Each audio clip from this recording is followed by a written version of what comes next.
Greetings, travelers. Recently, I had the opportunity to do an interview with my friend Tracy, and in that interview, I got a lot of feedback about how the topics that were discussed there would be interesting to others, and they would like to hear more of it. Now, normally, I'm the type of person to dismiss that comment, thinking it's probably not that interesting for everyone, but a lot of people reached out to me in the past as well for the same topic. So, for anyone out there who is walking the path of making games and would find this interesting, this is for you. So, my name is Xanthos. I've been working on making games for the last 16 years or so, much longer in the context of Dungeons & Dragons, which I want to talk about today. And I've been living in Japan and also experiencing the industry from that angle as well. So I worked in various companies like Electronic Arts, Tri-Ace, DMM here in Japan, also Cygames. And I've worked on games like Star Ocean, FIFA, Rage of Bahamut, the card game, or Idolmaster from the same company, and many others that, as you know, in the games industry don't have the luck to see the light of day. Back in university, I studied computer science, and I also attended a game making school here in Japan, so I got to experience both sides of game education as much as possible, at least, as well here. And the first topic that I want to start today for this first video is, what is the best way to learn game design? So my answer to that question is hands down Dungeons & Dragons. It doesn't have to be Dungeons & Dragons. There's many other tabletop systems that offer the same tools. But recently D&D has become quite popular, and I'm happy because it's a thing that's out there right now. Many people will recognize it from the video games or the tabletop version. And I want to talk about how to get started in it, how to experience the game design making opportunities it offers, and how to make the most of it for yourself and for the games you will make in the future. So let's start. How do you start playing D&D? Well, probably the easiest way is to get invited to an existing session. That's going to be the first easy way to experience it. If you don't happen to know anyone who does that, I think that getting the books and reading them is a great place to start. The books can be a bit pricey. I completely understand that. So if you happen to have friends who play already, or you can find some through asking around the people you know already, then I'm sure you can have access to all your friends' crazy D&D book collection like that. And a little secret here is that all dungeon masters complain that their players don't read the books enough and they don't know the little rules. Well, you can delight them by being the person who loves reading the book and asking more questions about how to get into the game. So now that you started and now that you have a little bit of experience playing as a player or reading the books, maybe it's fun for you to try and making your own little session. There's many already published adventures out there that you can pick up and just play for your players. If it's your first time, I recommend it. If that's not what you want to do and you want to go into a more nuanced story, a story that's unique to you and your friends, which I think is the most fun way to play D&D, then you can sit down, write out your own adventure. Maybe it's something similar to a movie or a video game you played before and you want to show that to people who haven't experienced it or want to experience it again.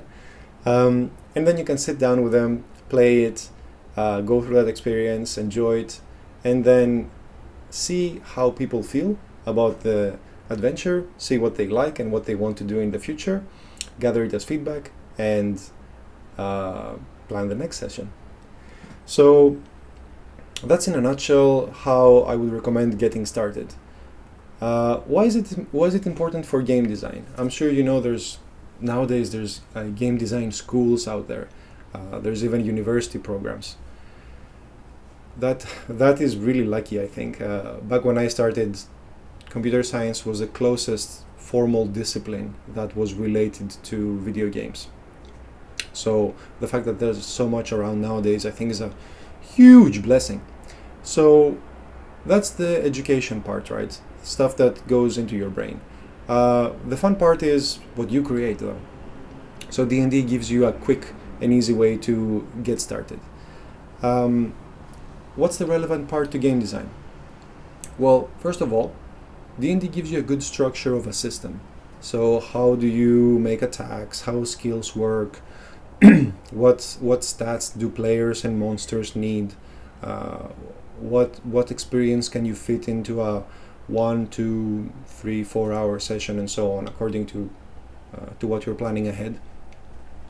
And that is essentially the microcosm of a video game as well. So when you make a video game, you'll have to think, from all the things I like and I want to show to people, what are we going to show this time?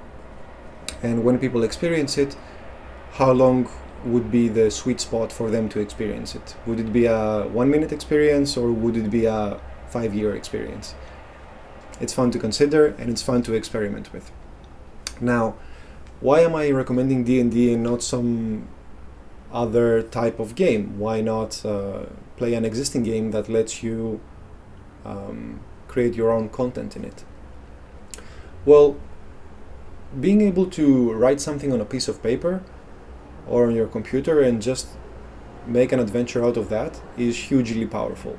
It's very malleable. You can make it into whatever you want. You don't need any tools or even a computer or anything. If you can think about it and make it have a form in your mind, that's all you need. And then you will go out and you will play it with people and you will see their reaction. You will see how they react to the content you prepared for them. You can see it in their eyes. You can see their expressions, what they laugh with, what they feel excited about, what they're not so keen on doing from the stuff you prepared. And that is a huge feedback gold mine for any idea that you make. So when we make video games, usually we make it in an office for long days, and then one day people will get it in their hands, and who knows what they feel? You don't know. You can't see their face. You can't hear their reactions. You cannot talk to them. You can hope for a video critic or for comments on the internet, but that's so out there. That takes out so much of our human ability to look at someone's face and feel what they want to say to us. Moreover, if you're doing it with your friends, there's added value because you know your friends, you know what they like. So you have a better angle at understanding what they're thinking about the game and how they're perceiving it. So because you know the filter, you know what goes in and what goes out better than a person you don't know. So this will also teach you another very important part of the process, and that's the recruitment part, I think, which is also very fun. One of the questions that often gets asked when a new game idea is proposed for a brand new game is, well, why would people want to play this? Or who do you think would want to play it? Or why would they play this instead of something else? Now these questions are very daunting, and they put a lot of pressure on you, but I don't think you need to think of them that way. I think they're more opportunities than anything else. So why would anybody want to play your idea for a D&D campaign or for a video game? Well, why not? It's an experience that you crafted for them. You have in mind a certain type of person who are similar to you or similar to your friends who maybe already played something by you and they enjoyed it, and you want to delight them more by making more content for them. And having that in mind, you have a very specific angle about how to approach people, how to talk to them about your D&D idea and later on your video game idea, and see if they're interested, and be able to take feedback already from even before asking them to play it or asking them after they played it, their thoughts. So hugely valuable in that sense as well. So to wrap up, if you get an opportunity to play D&D as a player, as a dungeon master, to make your own campaigns, I would recommend you take advantage of it, you jump into it, have a lot of fun with it.